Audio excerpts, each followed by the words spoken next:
My name is Dr. Nathaniel.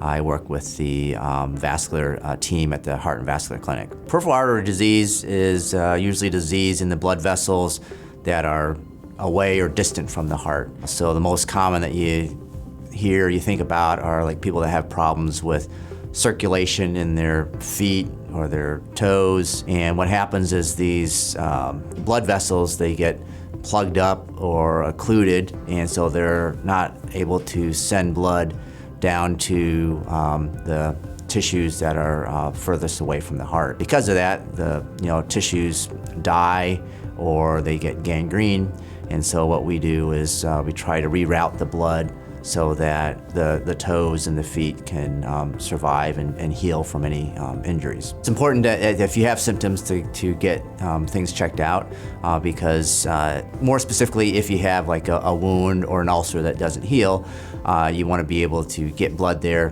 quickly so that that can heal up before you get to a point where you get gangrene or you get to a point where you can't save the toe or the foot. Ultrasound is something that we use frequently to test for artery problems. Ultrasounds are good for screening because they're not very invasive. There are several options that can be used to treat peripheral artery disease.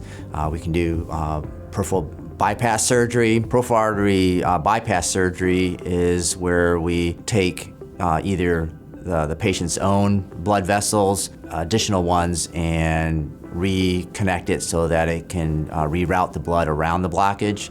Or sometimes we use artificial tubes or like pipes to reroute the blood for them. Besides doing peripheral bypass surgeries, there are other methods to improve the circulation for someone's peripheral artery disease. We have what we call endovascular, or it's treatment through wires inside the blood vessels, where we would do cleaning out the blockage, or we take balloons to open up any tight areas. Angioplasties, where we take a balloon and you kind of open up and dilate areas that are tight. Atherectomies, where we take a device that goes inside the artery, and it's kind of like a roto-rooter, where it just kind of scrapes and tries to clean out some of the buildup of the cholesterol on the inside. There's not necessarily one technique that fits best for everybody.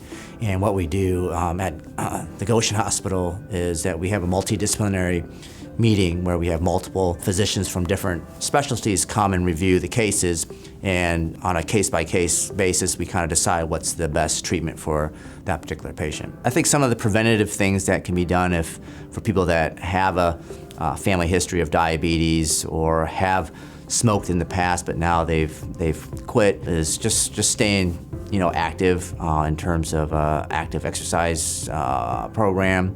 Also having their regular blood work to check to see whether they have early diabetes and being able to monitor their blood sugars early for that. Also, if they have heart disease, then they very well may have peripheral artery disease that may not need intervention, but those people also benefit from being on a cholesterol medicine to help for heart attack prevention as well as stroke prevention.